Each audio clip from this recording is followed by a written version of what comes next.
Hello, everybody, and welcome to our Semester 2 material. The units are going to start over starting at Unit 1. That's just the way that it's titled in the course. You might see or hear me refer to them as Unit 1B or Unit 2B or so forth. And I put that B at the end just to help me differentiate the difference between the Unit 1 that was in Semester 1 and the Unit 2 that was in Semester 2. So if you see a B following the unit number, that just says it's from Semester 2. And you will notice that the units that we are doing this semester are not going to be in necessarily the correct order. We are going to kind of go out of order, and we're going to go in units 1, 4, 3, 2, and it's already listed in order on your course. So you can ignore kind of the order, just go with the correct plan. So if you follow your plan, you'll be good. And I have shared a unit plan for each unit also, so you can use it as a checklist or a to-do list, and you know exactly what is expected of you each day. Okay, so we are going to be starting with 1.2 and 1.3 from Unit 1, Semester 2 material. Okay. Yes, here we are. Okay, so we're going to start off by talking about what is a ratio. And I'm sure you've heard this word before. In our course, we're going to be referring to a ratio as a comparison.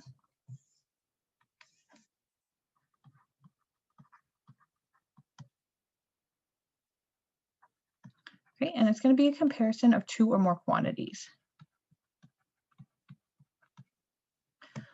There's ways that you can represent a ratio. You can represent a ratio as a fraction. So we could say A over B. You can represent a ratio with the word to, A to B. Or you can represent it with the colon, which you say it the same way. So this, A colon B, A to B. So if we took a poll and I said, how many students like chocolate ice cream and how many students like vanilla ice cream, numbers, I would be comparing two or more quantities. And I could say, oh, well, 15 to 5 like chocolate to vanilla, or something like that. Okay, ratios can be simplified. Okay, so if you get a ratio that's 10 over 2, you'll simplify that. Okay, so just like whenever we see a fraction, you always want to simplify it. So here's a good example. We have a music store. They have 40 trumpets, 39 clarinets, 24 violins, and 51 flutes, and 16 trombones. Let's give a ratio simplified for each of these examples. So trumpets to violins. This word to might seem small, but that tells you exactly where the fraction bar will go. This is going to be trumpets to violins. Okay, well, we have 40 trumpets and 24 violins. However, our answer will not be 40 over 24. We have to reduce that fraction. That fraction reduces to 5/3. So our final answer would be 5/3. Our answer would not be 3/5. We need to make sure that the number of trumpets stayed in the top and the number of violins stayed in the bottom. You could also write it as 5:3 or 5:2:3. For the math equations we are going to be using with ratios, these two options are not the most helpful, but the fraction will be. So if I were you, I would get used to writing it as the fraction. Let's do another one. Flutes to clarinets. So flutes will be on the top and clarinets will be in the denominator. So the number of flutes is 51 and the number of clarinets is 39. And then we will reduce that fraction. And if you are using a calculator, you might want to Google how to reduce a fraction on your calculator. It could make it much faster for you. We get 17 over 13. Fun fact, Mrs. Grandy played the clarinet in high school. I want you to try number 3 and 4. Write a ratio, trombones to trumpets, violins to total instruments. Okay, try that now.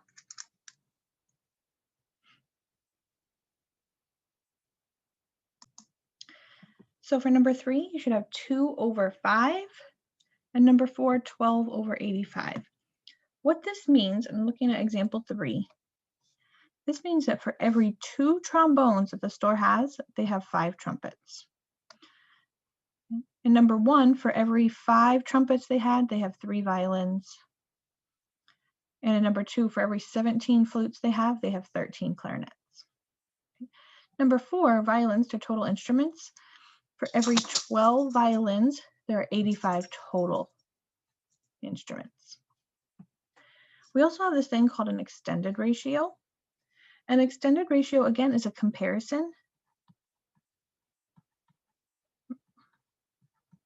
of 3 or more quantities. Because I can't write a fraction with 3 numbers, the only way to write an extended ratio is with that colon. A to B to C.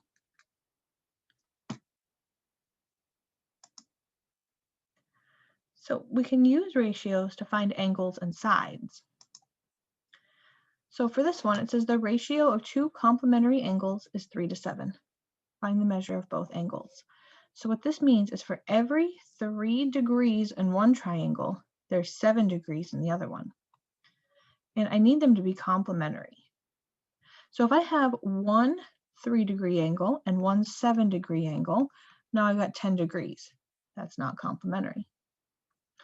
Keeping this fraction, okay, I know that maybe 6/14 is equal to that. So if I had 6 degrees in one angle and 14 degrees in the other angle, well, now I have a total of 20 degrees. Okay, well, maybe 9/21. 9 degrees in one triangle, 21 degrees in another triangle gives me 30.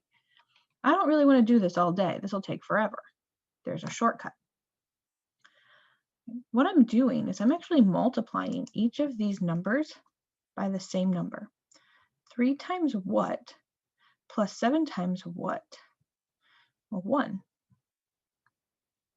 Okay. Instead of writing this as 6 plus 14, I'm going to write it as 3 times something plus 7 times something. I multiplied this by 2. And instead of writing this as 9 plus 21, I'm going to keep that as a 3 and a 7.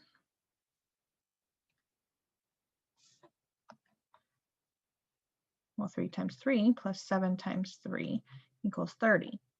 So what I want is I want to know 3 times what plus 7 times that same what is going to equal 90. And since I don't know what that number is, let's call it x.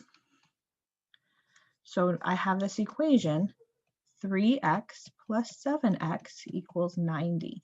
That will tell me what I'm multiplying the fraction by. So this becomes 10x equals 90, x equals 9. Okay. So this x is going to help me find the measure of each of those angles. So I'll go back here, 3 times 9, 7 times 9. Well, 3 times 9 is 27, and 7 times 9 is 63. And I know that 27 plus 63 is 90. So the measure of both of my angles is 27 and 63. That was a lot faster than trying to guess what number to multiply the top and the bottom by. Try this one. It's a very similar process. What's different is that these are now supplementary. Just try it. It's okay if you get it wrong. I will go over the answer and then you can find your mistake if you do get it wrong, but at least try it so you know what to compare to my answer. Do that now. Okay, so when I set up my equation, I said, okay, I'm going to take 4 and I'm going to multiply it by some number, and then I'm going to add that to 1 that is also being multiplied by that some number. So that way my fraction, 4x over 1x, still reduces to 4 over 1, and it's the ratio that I need. And then I solve for x. So this x tells me what I'm multiplying the top by and the bottom by, and still will keep my ratio 4 to 1. So I'll multiply the top by 36 and I get 144 degrees, and I'll multiply the bottom by 36 and get 36 degrees. So if I were to take my ratio 144 to 36, this still reduces to 4 over 1, which is the ratio that I wanted in the beginning.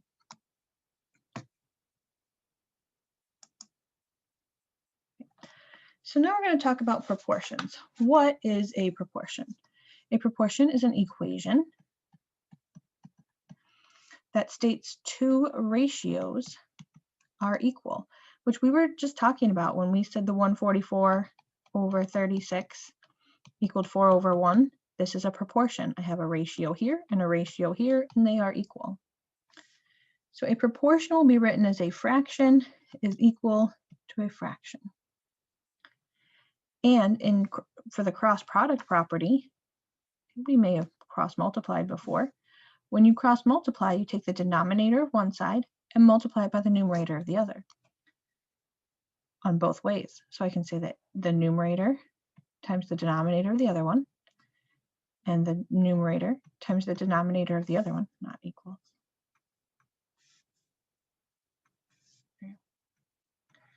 Are going to be equal. I cannot write today. There we go. They are going to be equal. So if I were to cross multiply A times D and C times B, notice that the equal sign is in both of my ovals there. So the equal sign will stay in the middle.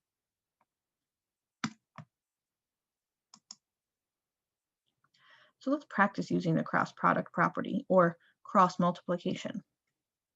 If it helps you to write in the ovals, be my guest. That is perfectly fine. It tells you exactly what to multiply together. And it doesn't matter which one you start with first.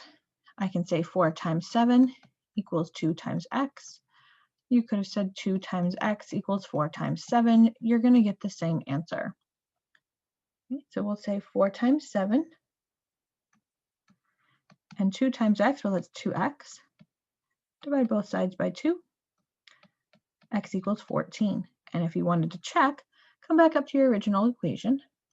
4 over 14, does that equal 2 over 7? You can use a calculator if you want to find a decimal answer, or you could reduce 4 over 14, and you'll see that it really is 2 over 7. I'd like you to try number 12. You can draw in the ovals if you need to, but try number 12. Multiply the correct numbers together, set them equal, and solve for x. Okay, so you should have gotten 22.8. What? It's a decimal. Miss Grandy, are we allowed to have decimals? Of course we're allowed to have decimals. Decimals are numbers too. Don't discriminate against them. But decimals are numbers too, and you might find yourself with a decimal here and there, especially on problems like this. It's okay to get a decimal. Notice I didn't round it. I didn't say 23. I didn't say 22. I just left it as the entire decimal. So if you find yourself with a decimal, either leave it unrounded or make it back into a fraction. So if you wanted to put 228 tenths and then reduce that fraction and give me a fraction answer, that is fine too, because it's still exact. Do not round. Either give me the exact decimal or reduce the fraction as much as you can. Now, if you see an example where you have an expression, not just a variable, but an entire expression, I have x minus 1, the very first thing you want to do is put parentheses around that expression. If you forget that step, there's a very good chance that you will forget to distribute, and we don't want to do that. Once you do that, then go ahead and cross multiply. So we'll do 6 times 13 equals, and now we'll do 19 times everything in the top. Put it in parentheses so you don't forget to distribute. You want to distribute that 19 to both. If you forget to distribute, it will definitely mess up your answer and you will not have the correct answer. So 6 times 13 is 78. 19 times x is 19x. 19 times negative 1 is negative 19. You can see that if I just put a negative 1 here, that would mess up my answer. Add 19 to both sides, and then divide both sides by 19. This is an ugly decimal. Divide by 19, divide by 19. So you could write x equals 97 over 19. That's an exact answer. If it asked us to round, then we could round it to about 5.1. The directions will usually tell you to either leave it exact or to round it. If they don't tell you, then you get to choose. And if it marks it wrong, email me right away so I can fix it. But usually the directions will tell you to either round it or to leave it exact. Okay, I would like you to try number 18, and I'll tell you, you can leave your answer either as a fraction or you can round it to the nearest tenth. I would be happy with either answer.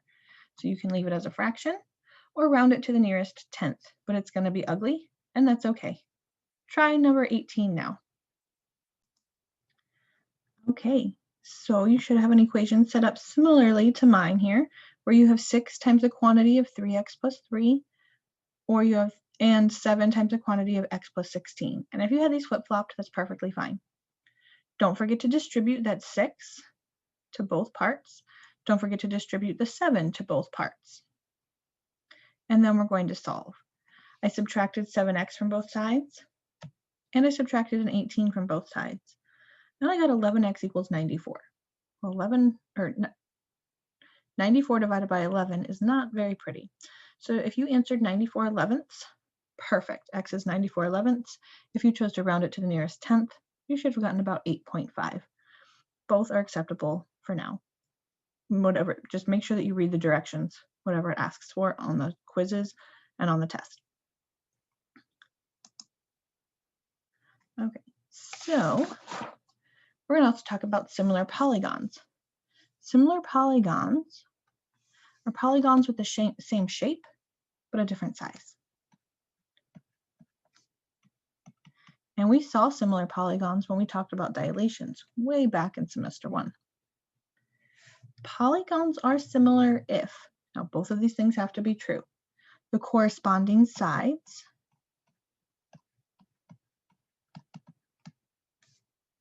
corresponding angles. Corresponding angles are congruent, and corresponding sides are proportional.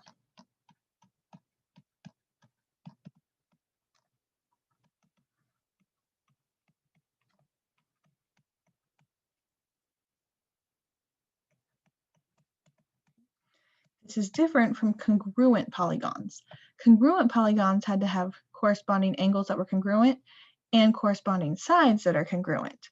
We're not talking about congruent now, we're talking about similar. So if they have proportional sides, then they will be similar. Their angles will remain congruent. The ratio of corresponding sides is called the scale factor. This word should be familiar. We used scale factor when we were talking about dilations. If polygons are similar, then their perimeters are also proportional. We're going to see all of this in action in just a moment.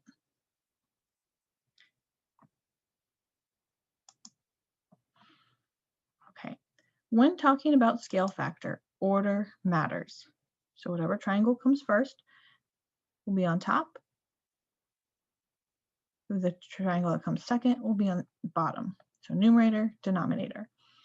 So this one says, what is the scale factor of triangle ABC to triangle DEF? I know all 3 sides in both triangles, so I can pick one of the sides. I'm going to pick AB. What does the side AB correspond to? Look at the names.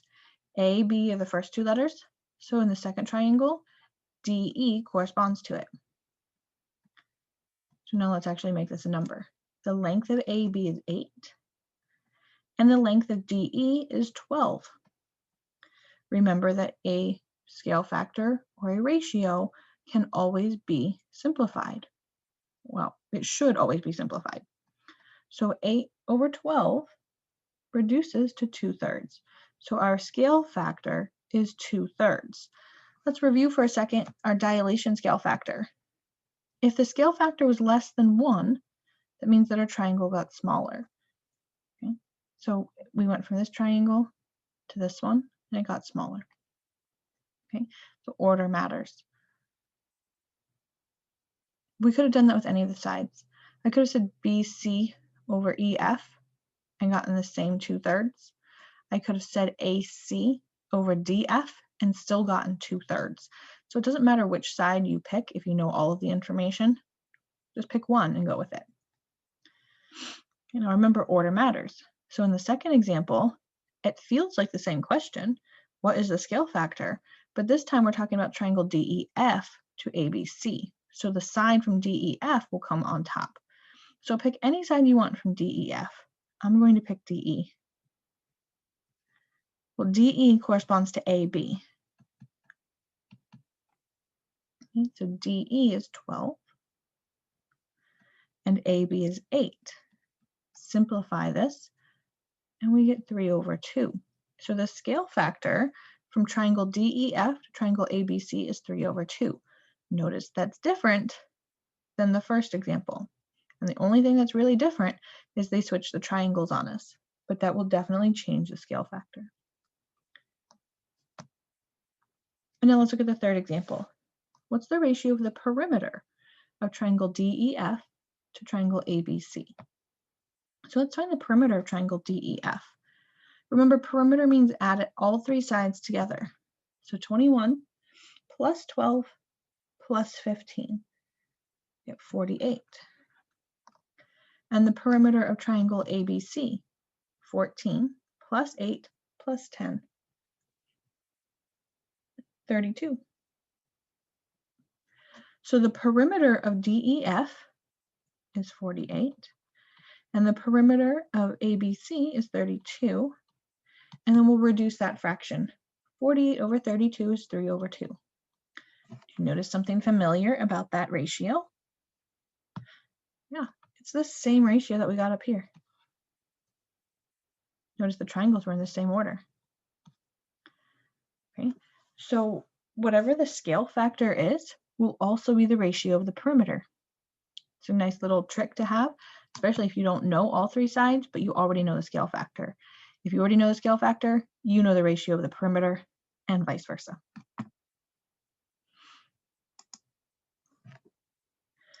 So we're also going to talk about similarity statements, very close or similar to congruent statements, but what's different is our symbol.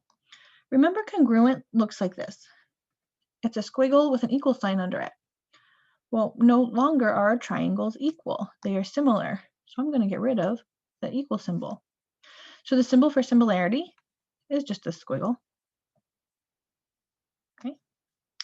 So in our similarity statement, just like in congruent statements, the corresponding angles still have to match up.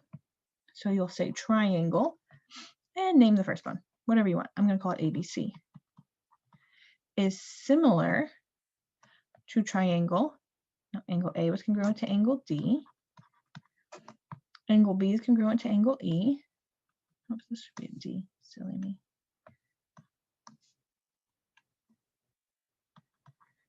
Angle C is congruent to angle F. Okay. Now, we should just double check because there's 2 rules for similarity. The angles have to be congruent, which is true, but the sides also have to be proportional. So I'm going to check, make sure that 8 over 12, 10 over 15, and 14 over 21 are all the same fraction when reduced. If they're not, then these 2 triangles are not similar. My similarity statement is not valid. So 8 over 12 reduces to 2 over 3. 10/15 reduces to 2 over 3. And 14 over 21 reduces to 2 over 3. So these sides are proportional, which means the triangles are similar. That is one way that they will try to trick you. They'll give you 2 pictures and you'll assume that they're similar. You gotta check those sides to make sure they are indeed proportional, because if they're not, then those triangles aren't similar. Okay. So let's practice here. It says list all congruent angles and write a proportion that relates the corresponding sides. And they're going to draw these triangles. They're facing all different directions. And what you're really going to want is to look at the name. The name gives it all away. You know exactly what angle J will be congruent to. Angle P, because they're the first letters listed. Angle K will be congruent to angle M. And angle L will be congruent to angle N. So even with similar triangles, the angles are still congruent to one another. The difference is with the sides. The sides are no longer congruent to each other. the sides are proportional. So when I write my sides, I give myself a blank proportion. Fraction is equal to a fraction is equal to a fraction. And then I start listing the sides from the first triangle. So in this first triangle, I have JK, I have KL, and JL. And then on the bottom, I'll ask myself what corresponds to JK. So I look at the order of the letters. JK, that would be PM. KL corresponds to MN. And JL corresponds to PN. Notice I didn't use this picture at all. This picture was absolutely worthless to me right now. Only thing that I used was the name. They are going to try and trick you by giving you a picture and making you want to use that picture. Use the name. The key is in the name. So again, this picture over here is kind of worthless to me. The only thing that is going to be tricky here is I can't call this angle Y anymore because Y is in both triangles. So if it helps you to redraw these triangles, you absolutely may. I'm going to start with the angles first anyway. Angle X is congruent to angle R.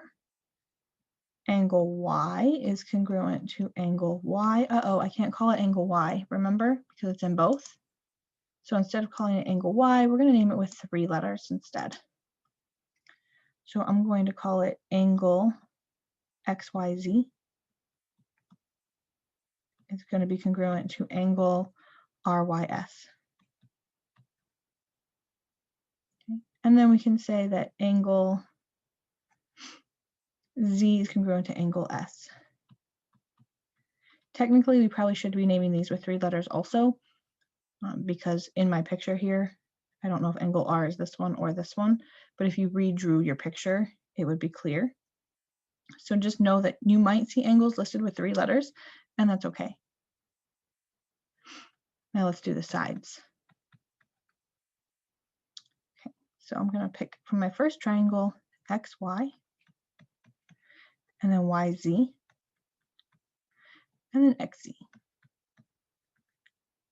And then, all right, so XY with the first 2 letters. So the first 2 letters over here are RY. Then we have YZ and YS. Then we have XZ and RS. So there we go. Listing the angles that are congruent into similar triangles and listing the proportion that relates the ratio of the sides.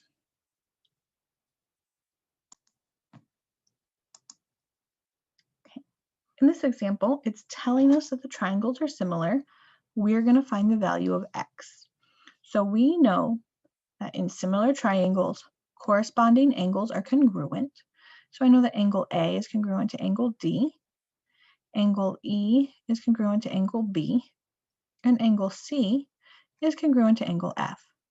That's lovely, but X is a side. So even though all the angles are congruent, I need to know the other rule for sides, which says that the sides are proportional. So I could set up the proportion AB, what's another side there, BC and AC. AB corresponds to DE, BC corresponds to EF, and AC corresponds to DF. And then fill in what we know. Well, AB is X, DE is 25, BC is 28, EF is 20, AC is something I don't even know, and DF is something that I don't know. So this fraction is not helpful, but these are. X over 25 has to equal 28 over 20. Yes, you can simplify that fraction. I only like to simplify 5 fractions once, so I'm going to do it at the end. This is why we had to practice our cross multiplication, because now I can solve for x. X times 20, 28 times 25, 700. Divide both sides by 20, 35. So x equals 35.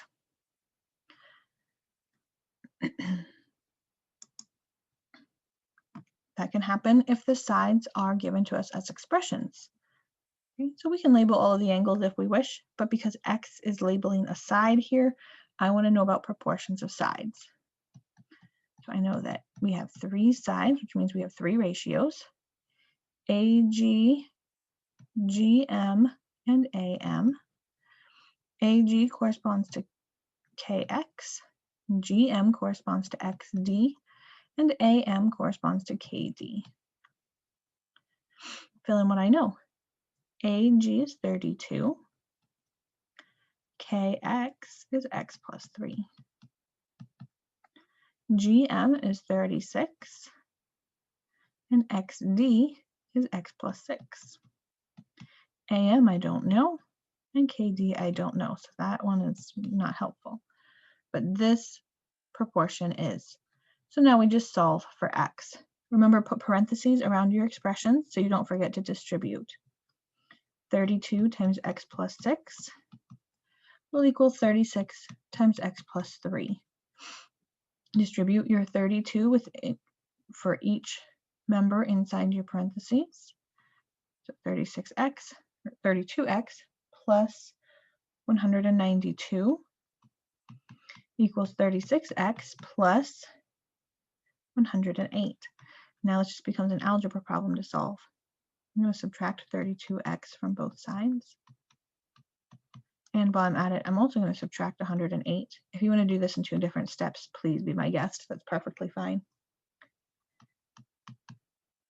You should get 84 equals 4x. Divide both sides by 4. X equals 21. It is possible that x would be an ugly number, and that's okay.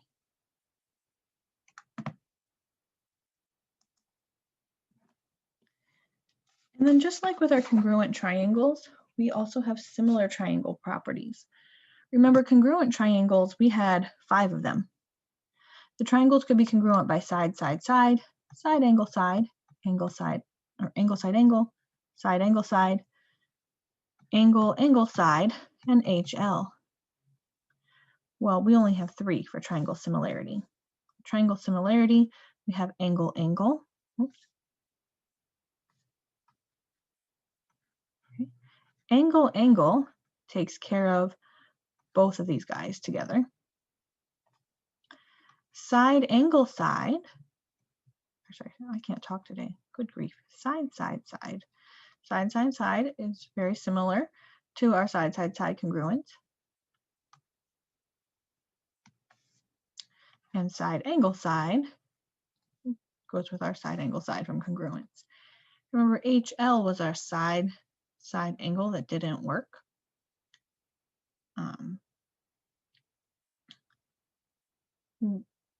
We might see some hypotenuse leg type problems, but we'll be able to figure it out with one of these 3. Okay, so that was just a little review from congruent triangles. We're really talking about similar triangles though. And so we have 3 rules. Angle, angle says that you have to have 2 angles congruent. Okay. And honestly, if you have 2 angles congruent, it's forcing the 3rd angle to be congruent. We just don't call this AAA.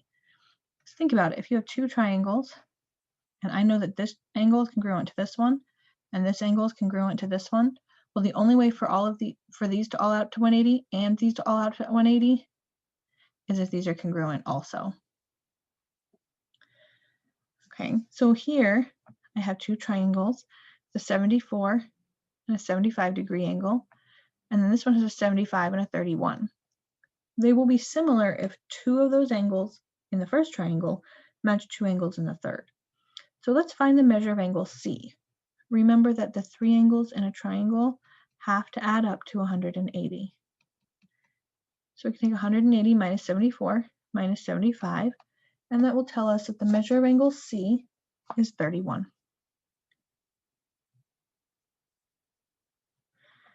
75 matches 75, 31 matches 31. And if you wanted to figure out angle E, you can do the same thing. 180 minus 75 minus 31, you'll get angle E equals 74. I don't need all 3 angles to match, just 2 of them. So if I want to determine if these are similar, I would say yes, they are. And then I would write a similarity statement. Triangle, and I'm going to say ABC is similar to triangle, and they have to match. So A is 75 and so is D. B is 74, so is E. C is 31 and so is F. So one shortcut to proving triangle similar says that two angles in one triangle has to be congruent to the other, and then we can say that those triangles are similar. Not necessarily congruent, but similar. And all of those tips and tricks that I was giving you in congruent triangles are going to come into play again here. Remember vertical angles? Anytime you see lines crossing each other? Well, here I see vertical angles again. Now, even though I don't know the measure of the angles, I know that V is congruent to Y, and I know that this angle X is congruent to this angle X. So that's enough information to prove they're similar by angle. So I can say, yes, they're similar. And I would say triangle, and I'm going to say VXW is similar to triangle YXC. If you chose different order of letters, that's fine, as long as your letters match up. Okay, there's another shortcut. The other shortcut is called side, side, side. Side, side, side says that all of the corresponding sides are proportional, not congruent like in congruent triangles, proportional. So you have to check. It's not as easy as in congruent triangles where there was a 3 and a 3, and so those were clearly congruent. You have to actually set up the ratio, 3/6, make sure it's equal to the other ratios in your triangle, 5/10 and 4/8. Now there's actually a trick that I do with this, just in case the picture is trying to trick me, because oh man, they try to trick you so many times. When I set up my ratio, I always put small, medium, large on top. So 3, 4, 5, small, medium, large. That way, when I go to my other triangle, I can also go small, medium, large, 6, 8, 10. Because if they weren't in the right order or the picture was flipped or turned, that might be a little tricky. The small side will always correspond to the small side, the medium to the medium, and the large to the large. Well, I see that each of these fractions reduces to 1/2. So I know that 1/2 equals a half equals a half.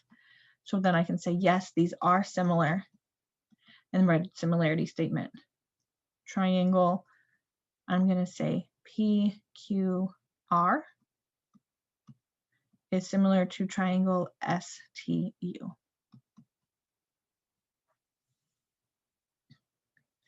Number 4, let's check to see if they are indeed proportional. So a fraction equal to a fraction equal to a fraction. I'm going to go small, medium, large, 30, 32, 35. So I'll go small, medium, large here, 24, 25, 28. And I will simplify each of these fractions.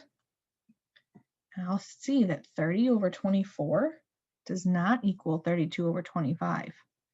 And as soon as that happens, this entire thing breaks and these are not similar.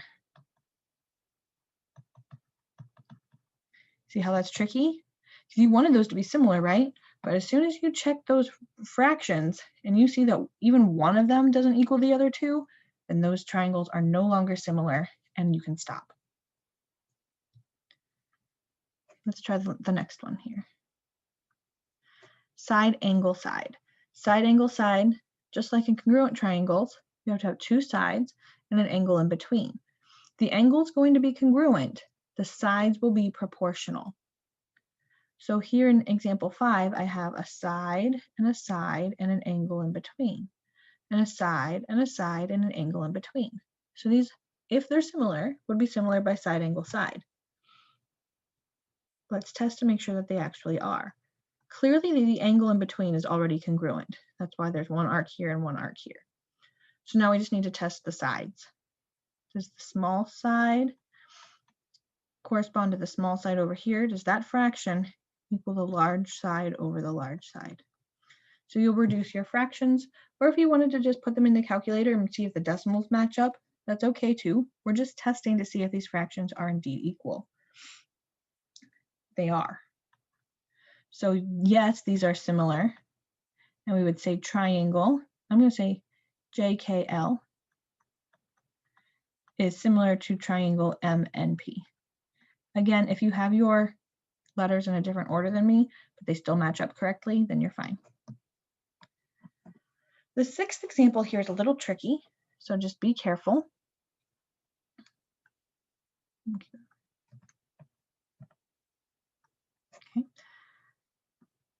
They don't have an angle labeled, but notice that this triangle here and the big triangle share an angle. The angle they share is A.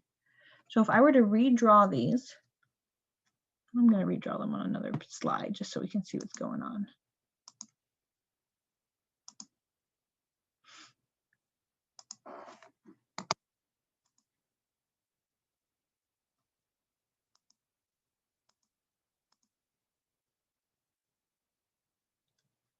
I'm going to redraw them. So I will have triangle ADE and triangle ABC. I know that they're sharing angle A because that's in both of the triangles, so I can say A is congruent to itself. If I was writing this as a proof, that would be my reflexive property. I know that AD is 15, and I know that AB is 25. I know that AE is 12, and AC is 21. So if you have a picture of a triangle overlapping another, it's a very good idea to go ahead and redraw. They already have an angle that's congruent, so we're just going to test the sides. 12 is the smaller number, 21 is the smaller number. 15 is my larger number over here, 25 is my larger number in the second triangle. So I'm going to reduce these fractions or find the decimals that they're equal to, and I'll see that they're not equal. So these are not similar.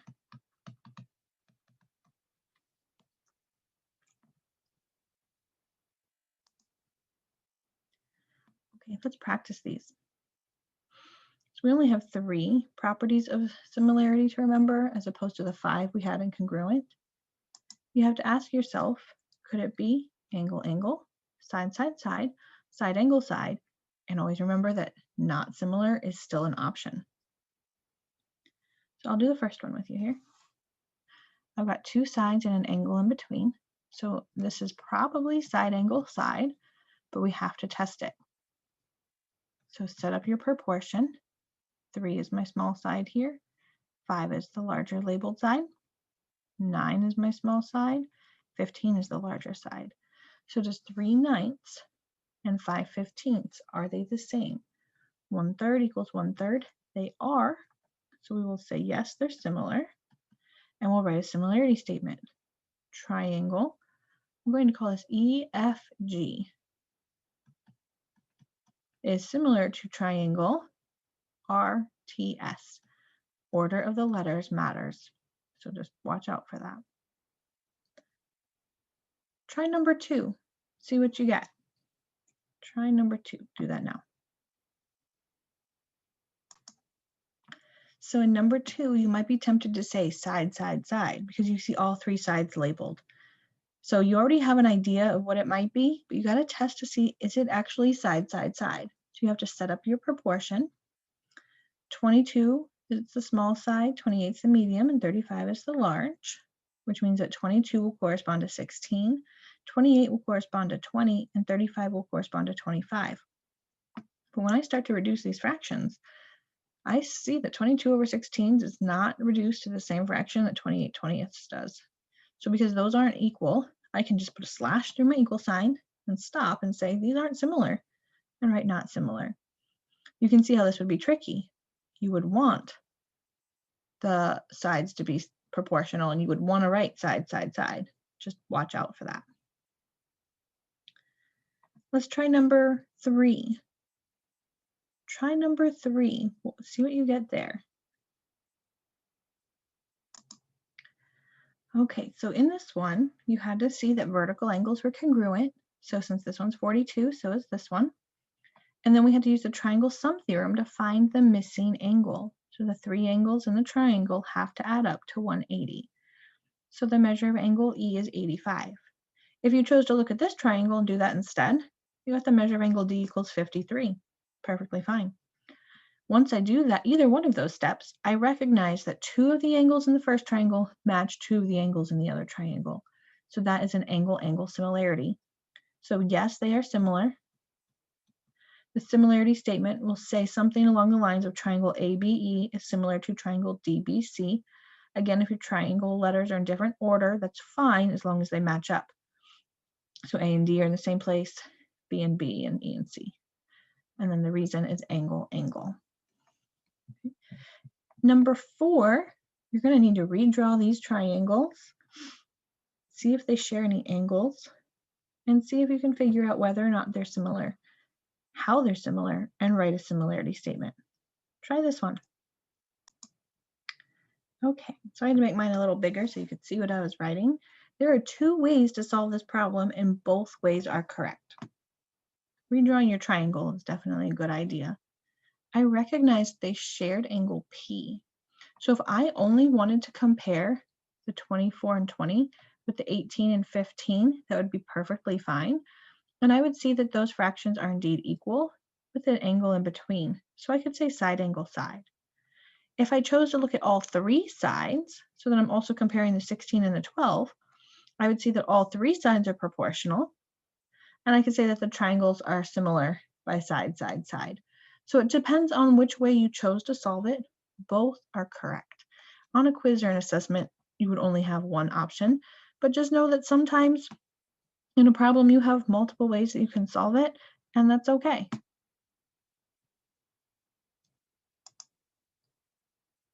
All right, now here is like a word problem kind of deal. Sophia, who is 1.5 meters tall, is standing 24 meters from the base of a 7.5 meter tall tree. Let's put our numbers in the picture. So here's Sophia. She's 1.5 meters tall. The tree, it tells us, is 7.5 meters tall. And we know that she is standing 24 meters from the base. It's hard to see. Put it up here.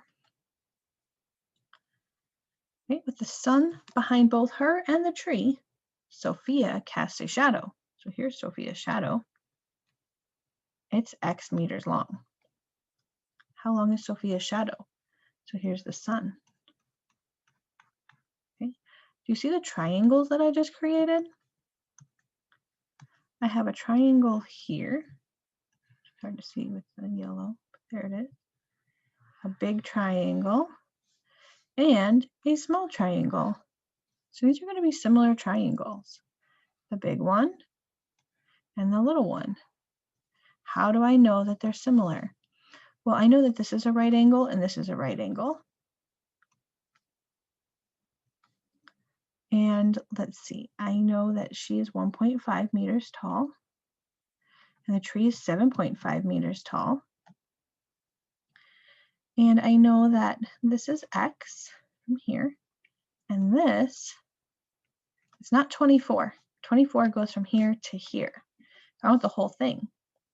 Well, if I have 24 here and another distance here, the entire thing says add those together. That's our segment addition. If we can find the value of X to make these similar, then we'll know how long Sophia's shadow is. This is our side angle side. So let's set up a ratio. 7.5 corresponds to 1.5. X plus 24 corresponds to X. And now we can cross multiply. 7.5 times X will equal 1.5 times X plus 24. Distribute our 1.5 in our parentheses.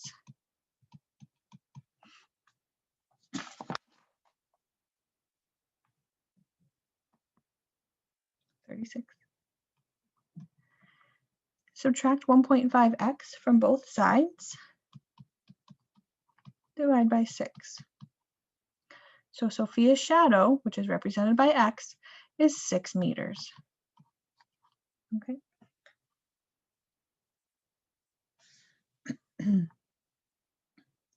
I think the biggest mistake that students make on a problem like this is they put this number wrong. They put a 24 there. Just be careful with that. We were looking at the entire big triangle, not just this little trapezoid here. So you got to make sure you include the entire length. And if I have one length that's 24 and another length that's x, the entire length are those two numbers added together. Okay, so that is 1.2 and 1.3 materials all together. It was all in one PowerPoint, but the attendance quiz is here. Your attendance quiz word is proportional. When two triangles have corresponding and congruent angles and proportional sides, we call these triangles similar. Your word is proportional. You need to spell this correctly. Write it down, spell it correctly. If you spell it wrong on the attendance quiz, look up the word before you try entering it again. Have a great day, everybody.